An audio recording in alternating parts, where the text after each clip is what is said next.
Books all burned for a film is shot. I'm trying to fit that big songs on air on Brooklyn's shirt radio too. I'm trying to fit, but this army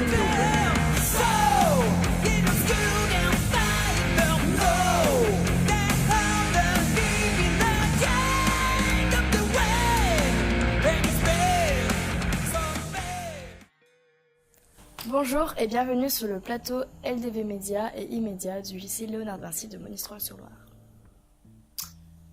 Salut Pascal, tu es un écrivain stéphanois qui écrit sur la musique, le rock plus spécialement, et aussi de la poésie. Alors tu vas nous présenter ton dernier livre, que d'ailleurs tu présenteras à la fête du livre Saint-et-Roch, racontant donc une partie de l'histoire musicale de Saint-Étienne. Tout à fait. Donc, en fait, c'est un livre que j'ai écrit, j'ai commencé à écrire il y a environ 3 ans. Et j'ai dû m'arrêter parce que il y a tellement d'histoires, de choses à dire, mais ça part des années, on va dire, des années 80 à aujourd'hui. Donc, il y a pas mal de choses dans les années 80. On se rend compte que dans les années 80, c'est très très riche. Et il y a eu des choses d'aujourd'hui qui sont, comment dire, un petit peu perdues. Parce qu'il n'y avait pas tous les médias comme Internet, YouTube aujourd'hui. Et voilà, donc j'ai défriché ce terrain. Et c'était, voilà, il y a des groupes comme Babylon Fighters, Internal Exil, Ish Libido, qui parlent pas comme ça, mais qui ont vraiment des très très belles histoires sur l'univers du rock, sur l'univers aussi stéphanois. Et voilà, ça me tenait à cœur, en tant que stéphanois, de raconter tout ça. Écrire un livre comme Saint-et-Roch, ça prend combien de temps environ ?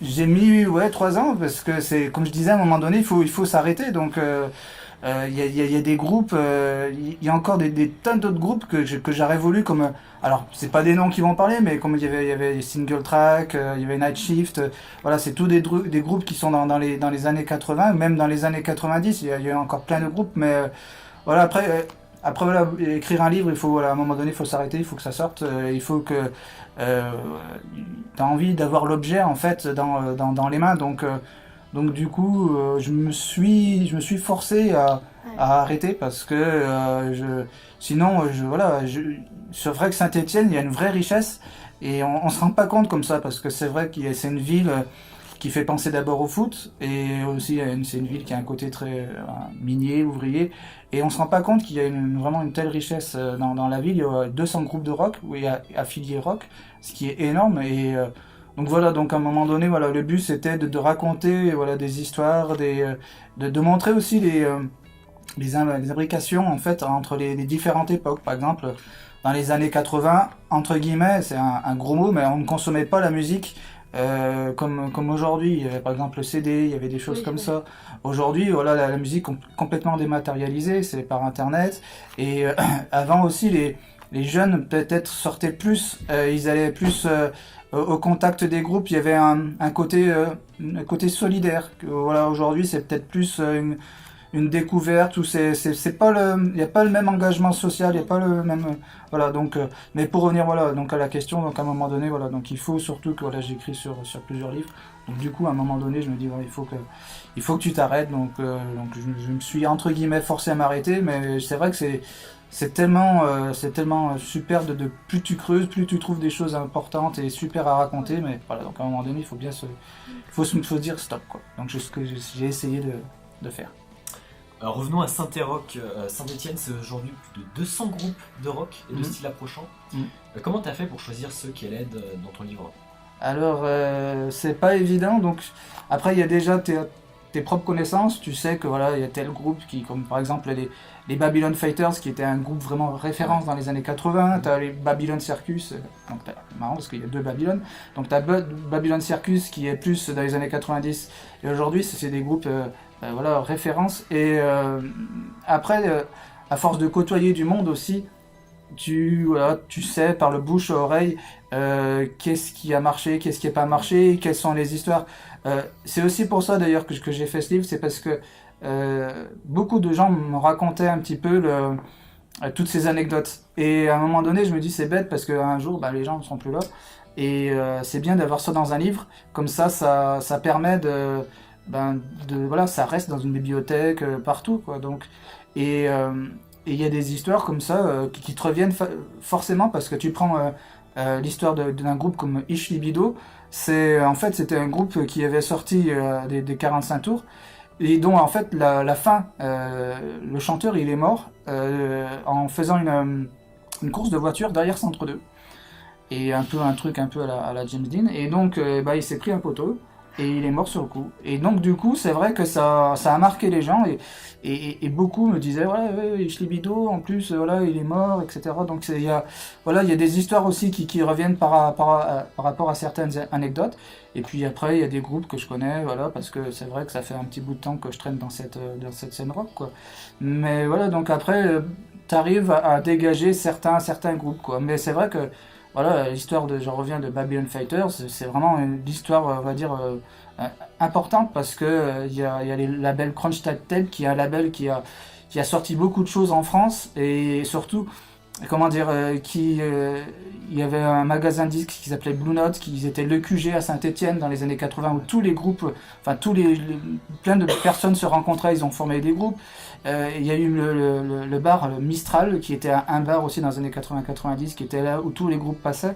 Donc voilà, après à un moment donné tu arrives à savoir des choses parce que voilà, ça se centralise plus ou moins. Donc avec toutes les informations que tu as, tu regroupes toutes ces informations et tu arrives à trouver, et puis tu as des fois des petites surprises, voilà, donc j'essaye justement avec toutes ces informations de faire ce sommaire en sachant, comme je disais, qu'il n'est pas complet, quoi. Voilà. Mais d'ailleurs, tu parles de groupe, mais il y a aussi des acteurs rock comme Radio Dio ou Centre Massenet. Tout à fait. Alors en fait, c'est bien de le préciser.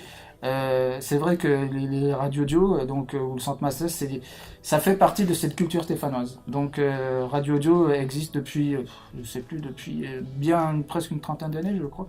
Voilà, ils ont vu par exemple l'émergence, c'est grâce à eux l'émergence de Mickey 3D. Et voilà, le Centre Massenet aussi, c'est dans la ville, c'est quelque chose de très fort parce que le Centre Massenet avant, voilà, il y a eu des religieux qui ont créé le centre, enfin il y a eu plein de choses qui ont créé des radios, enfin quand on lit l'histoire du Centre Massenet, ça remonte vraiment très très loin dans le passé. Et voilà, il y a aussi par exemple la salle du film, qui est la salle, donc la SMAC habituelle. Et en fait, il y a tellement d'anecdotes qui gravitent autour de tous ces lieux, en fait. Il y a aussi le Thunderbird, il y a le Clapier, qui est une nouvelle salle émergente depuis quelques années.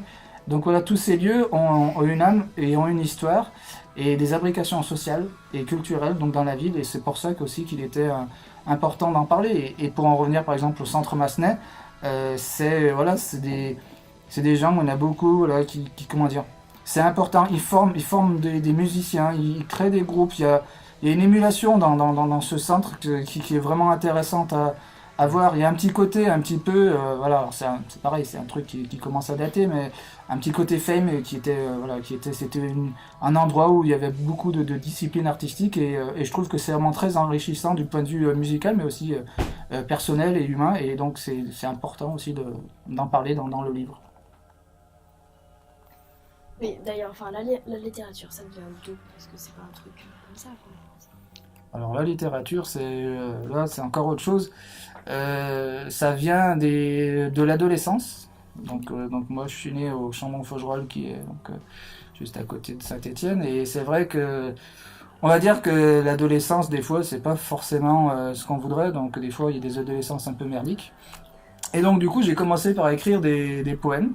Parce que c'était la forme la plus simple, en fait, pour exprimer ce que je ressentais. Et donc, du coup, après, j'ai continué, j'ai écrit d'autres poèmes, et j'ai commencé par faire des recueils, en fait, de poésie. Et après, comme beaucoup d'ados, voilà, je me suis intéressé au rock, parce que le rock, c'est la musique, entre guillemets, rebelle, voilà. Donc, et je me suis intéressé, je suis tombé, dans les années 90, c'était la Britpop. Alors c'est des groupes qui sont aujourd'hui pas très très connus, mais il y avait Suède, il y avait Pulp, des trucs, Radiohead qui est plus connu. Et donc du coup voilà, ça m'a été ma première accroche sur le rock. Et un jour voilà, donc j'ai raconté l'histoire en fait d'une fiction en fait, une nouvelle sur un faux des jeunes qui montent un groupe de rock pour séduire les filles. Et donc là j'ai un ami, il m'a dit c'est sympa, mais ça te dirait pas de demander à de vrais groupes, en fait, de raconter un petit peu leurs histoires, leurs souvenirs, parce qu'ils doivent avoir des anecdotes vraiment sympas. Et j'ai dit je trouvais que c'était une super bonne idée, et donc du coup j'ai commencé à démarcher ces groupes de rock, des groupes de rock, et voilà, et puis après je suis tombé dedans, et puis j'en suis toujours pas ressorti. Donc c'est voilà comme ça la littérature, et puis après il y a d'autres choses la littérature, donc c'est pas que du rock, voilà, moi je suis tombé amoureux de la littérature américaine, voilà, donc de Salinger avec la Trappe-Cœur, de Tennessee Williams, de Kirsten McCullers, donc voilà, le livre, c'est quelque chose pour moi vraiment d'important parce que le savoir est dans le livre. Et c'est vrai qu'aujourd'hui, on vit dans un monde qui est tellement connecté qu'à un moment donné, il faut. Pour moi, voilà, tout est dans les livres. Donc, j'encourage toujours moi les jeunes à lire parce que voilà, la télé, c'est une chose, mais il faut savoir aussi des fois prendre du recul. Voilà, tout n'existe pas sur YouTube, tout n'est pas sur BFM. Et voilà, quand on prend les livres, on se rend compte de pas mal de choses et donc pour moi la littérature c'est vraiment très toute forme artistique de toute façon est importante parce que c'est une création et voilà pour moi c'est vraiment crucial. D'accord. Donc en lisant le livre, on se dit que il y a vraiment beaucoup de références à propos des années 80.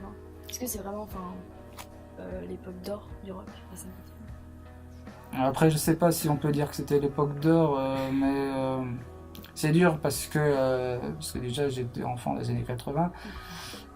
Mais c'est vrai qu'il y avait, comme je disais tout à l'heure, il y avait une émulation, il y avait une imbrication sociale qui n'est peut-être pas aujourd'hui. Il y a un côté où tu faisais ton fanzine et tu faisais des tonnes de photocopies et t'allais à la poste et il y a un côté plus do it yourself, ça veut dire que tu te démerdais pour coller des affiches à gauche, à droite. Alors, ça se fait toujours aujourd'hui, mais il y avait vraiment un côté social beaucoup plus prononcé. Ouais, voilà. Et puis, comme je disais, aujourd'hui, c'est vrai qu'avec Internet, c'est complètement autre chose. Il y a des groupes de l'époque, justement, peut-être qui refuseraient d'être sur Internet parce que ça ne correspond pas à leur vision de l'art ou la vision de la musique. Mais aujourd'hui, c'est vrai que c'est très très dur. Si tu veux te faire connaître, en tout cas, c'est très dur d'échapper à Internet, quoi. Donc c'était une époque, quoi, on va dire. Je pense pas que ça soit une époque d'or, mais c'est vrai qu'elle était très très riche, quoi. Donc l'époque aujourd'hui est également très très riche. Il y a beaucoup de jeunes groupes qui se lancent et vraiment de très bons groupes. Par exemple, là, je parle d'un groupe voilà, comme les Raccoons qui sont dans le livre. Et je suis toujours étonné de voir la culture musicale de ces jeunes groupes parce que justement c'est tout le paradoxe, c'est grâce à Internet ils ont accès à des archives et donc du coup ils en profitent pour emmagasiner ce savoir, cette culture et ça ressort aujourd'hui. Donc mais aujourd'hui il y a beaucoup plus de concurrence que dans les années 80, donc il y a tellement de groupes que pour sortir du lot c'est beaucoup plus compliqué. Dans les années 80 il y avait des groupes, mais voilà, il y avait un côté solidarité, entraide qui existe toujours, mais voilà, comme il y avait moins de monde, il y avait plus de place pour tout le monde. Aujourd'hui, il y a moins de place pour tout le monde et voilà, donc il faut avoir les connexions, le réseau, voilà. Il faut avoir le talent, bien sûr, mais le talent, voilà, c'est une chose parmi d'autres choses qui va faire que voilà, ton groupe marche, quoi. Il y avait la Dub Inc. Dans ton livre, et la Dub Inc. c'est pas vraiment du rock, non? Alors, non, la Dub Inc. c'est plus du reggae. C'est alors pour ceux qui connaissent, donc c'est un groupe emblématique. Quand je dis du reggae, c'est pas du reggae, c'est de la dub déjà, forcément. Mais c'est en fait c'est un groupe donc qui a marché dans le monde entier et donc qui est connu justement et qui est très fier d'être stéphanois. Et ce que beaucoup de gens ne savent pas, c'est un groupe qui a commencé vers Plainfoy et qui faisait du métal. Donc ils faisaient du métal au tout début. Et puis finalement, ils ont écouté pas mal de choses, plus de la dub, du reggae. Et voilà, il y a eu à un moment donné une sorte de mélange de métal et de reggae. Et puis finalement, ils ont fait de la dub à la fin. Donc, mais c'est surtout voilà une histoire qui est belle à raconter parce que, par exemple, pour l'anecdote, à un moment donné, et c'est pour moi, c'est ce qu'il faut faire aujourd'hui si on veut réussir encore à en vivre dans le rock, parce que c'est très très dur d'en vivre. Mais voilà, si on s'accroche, on peut y arriver. Et ils avaient pris...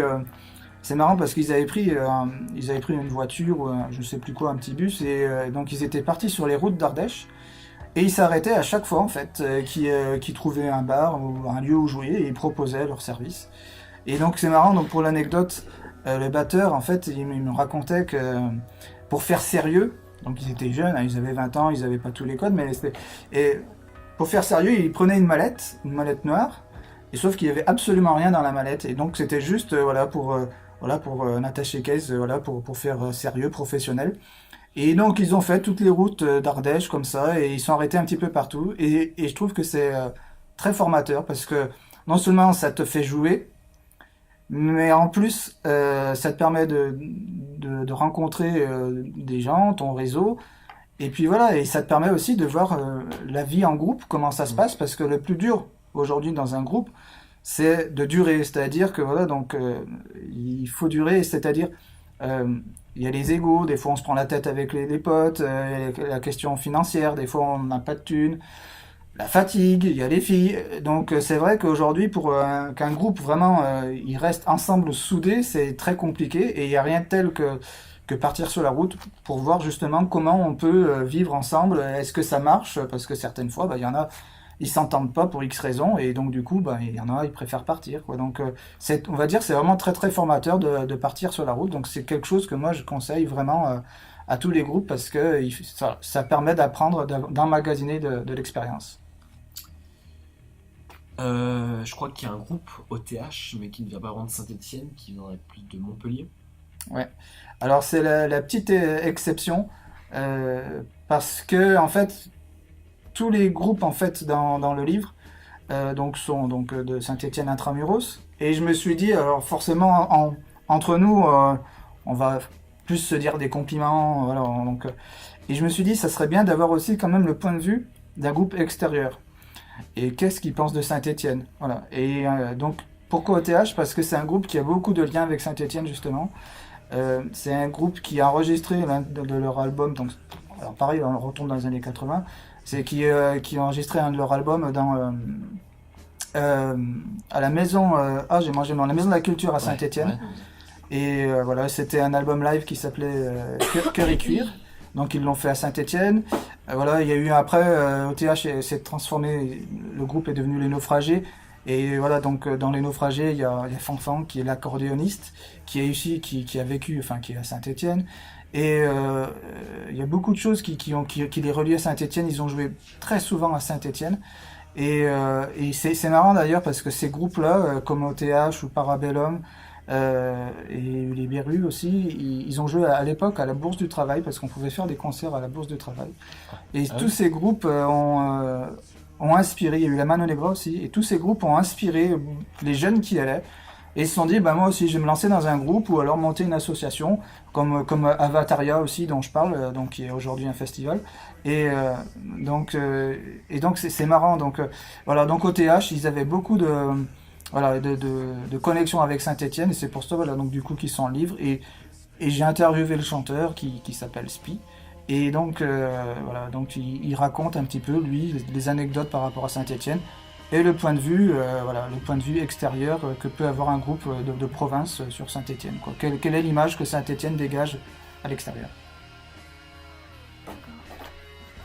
Donc il me semble que tu as aussi créé une maison d'édition, les éditions de Joyeux Pendu. Tout à fait. Plus, alors donc on est plusieurs donc sur le coup des éditions du Joyeux Pendu. Donc en fait alors le Pendu à Saint-Étienne, je ne sais pas si vous êtes déjà allé visiter le musée du Puy-Couriot.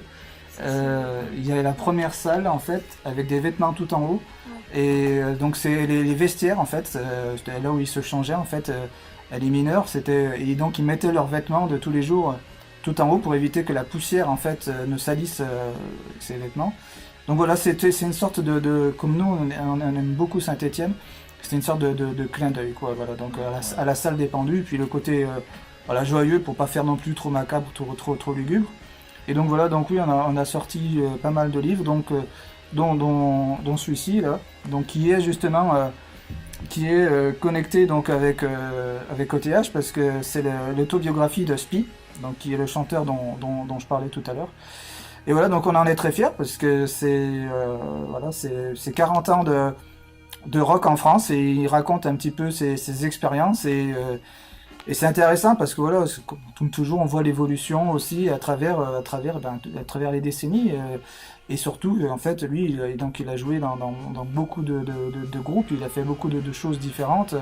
Voilà, OTH était un groupe punk, était un groupe voilà, rock, tandis que les Naufragés sont plus, on va dire un peu plus pop ou plus chansons marin, des choses comme ça. Et puis il a fait aussi la Gaudriole, qui était plus du balletti, et Salut les anges, qui était plus du rock nerveux, classique. Et donc voilà, donc et là on travaille sur d'autres livres, sur d'autres des gens qui ont vécu dans l'univers.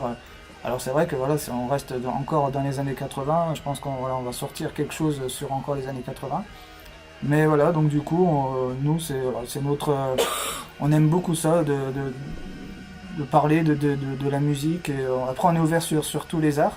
Et c'est vrai que voilà, le parcours fait qu'on parle plus de la musique. Mais voilà, donc du coup, il y a un site qui existe sur les éditions des Joyeux Pendus. Il faut taper, comme tout le monde, dans Google, quoi. Et puis ça donnera toutes les infos. D'accord.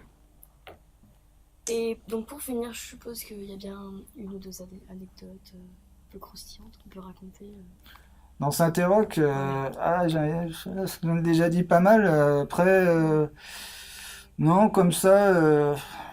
Après, si, c'était. On peut revenir, par exemple, sur Babylon Fighters ou alors peut-être Internal Exile. Internal Exile, c'est intéressant. C'était un groupe qui, comment dire, encore une fois, qui est dans les années 80 et qui tous m'ont avoué justement être tombé dans la drogue à la fin et c'est ça qui a tué le groupe. Et en fait, c'est là, comme je disais tout à l'heure, le plus dur, c'est pas forcément comment dire, avoir du talent, c'est une chose, mais après il y a beaucoup de choses extérieures qui vont se greffer. Les Babylon Fighters aussi, par exemple, à un moment donné, donc ils ont signé sur une major, et la major n'a pas voulu jouer le jeu. Donc du coup, ils avaient signé, mais l'album ne pouvait pas sortir, ou alors il ne pouvait pas sortir avec les musiques qu'ils voulaient, parce que la major voulait un truc beaucoup plus commercial, consensuel. Et voilà, donc il y a eu aussi des histoires d'ego, parce qu'ils avaient tous pris la grosse tête à la fin. Donc c'est pour dire que voilà, vraiment... il y a beaucoup de choses dans la musique qui fait que ça va marcher, mais il y en a encore plus qui fait que voilà, ça va pas marcher ou que ça va s'arrêter de marcher. Donc c'est vrai que je parle beaucoup des années 80 qui était une période vraiment où il y avait beaucoup de drogue, quoi, qui ont fait que des groupes se sont arrêtés parce que, par exemple, Internal Exile, ils ont dit on va arrêter le groupe parce que sinon à la fin on va se taper, parce que justement ça rendait tout le monde hyper dans l'excès. Et donc voilà, donc c'est dur. Alors aujourd'hui, par contre, ce qui est intéressant, c'est qu'il y a beaucoup de groupes. Aujourd'hui, tout ça n'existe plus parce que les groupes, justement, comme je disais, les jeunes sont beaucoup plus cultivés et ils savent ce qu'il faut faire et ne pas faire pour avoir une carrière. Par exemple, si tu arrives complètement bourré et déchiré sur scène, voilà, ça va se savoir assez vite et tu n'auras pas de deuxième chance. Donc ce qui s'est passé dans les années 80 ne serait à mon avis plus guère possible aujourd'hui, à moins d'être déjà une super méga grande star. Mais quand tu débutes, en tout cas, les jeunes ils savent qu'il faut être sérieux, il faut être réglo, carré, et voilà, ils se droguent pas ou font pas n'importe quelle connerie. Ou ils savent très bien que s'ils font ça, ça va aller droit dans le mur. Donc voilà, après c'est vrai que c'est un côté social qui est aussi raconté dans Saint-Roch et voilà, donc ça permet aussi de rendre hommage vite fait à tout plein de groupes, quoi. Donc il y avait Laurence V8, je vais citer Laurence V8, il y a Zebra Trio, et puis il y en a vraiment, il y a les Raoul Wolfoni aussi, qui était un groupe qui marchait beaucoup, et c'était aussi une façon de dire merci à tous ces groupes, parce que finalement c'est tout du partage, c'est tout des concerts, des moments passés qui sont géniaux, et donc voilà, c'était aussi histoire de leur rendre hommage, ce livre. Et selon toi, Pascal, à qui s'adresse ce livre sur l'histoire du rock à Saint-Étienne ? Eh bien écoute, il s'adresse à tout le monde. Alors c'est vrai que, comme je disais, aujourd'hui la jeune génération malheureusement est un peu moins branchée rock, Donc, mais je ne désespère pas justement que ça revienne. Donc voilà, c'est pour tous ceux qui aiment le rock et qui surtout, voilà, comme je disais, c'est pas tant la musique, c'est aussi bêtement, c'est des histoires, vraiment très profondes entre les gens. Et donc voilà, donc toutes ces histoires peuvent parler à tout le monde. Alors évidemment, il faut s'y connaître dans l'univers du rock, mais voilà, ça permet aussi de découvrir la ville, de découvrir certains lieux de la ville, des acteurs ou là, comme on disait, des radios. Donc c'est pour ceux qui aiment le rock et ceux aussi qui aiment Saint-Étienne et tout l'univers qui va autour. Et du coup, où est-ce qu'on peut se le procurer? Eh bien, alors le mieux pour nous, c'est d'aller en fait donc sur le site, donc les éditions du joyeuxpendu.com, ou alors d'aller dans les librairies sur Saint-Étienne et ils y sont. Voilà. D'accord. Voilà, c'était Saint-Roch avec Pascal Pacali. Donc merci Pascal d'être venu, on espère que vous avez apprécié cette interview. Merci à vous. Et donc on se retrouve bientôt pour de nouvelles interviews sur LDV Media Limited. Which books all burn for a film is shot. I'm trying to fit that big songs on air on Brooklyn's Radio 2. I'm trying to fit, but this army little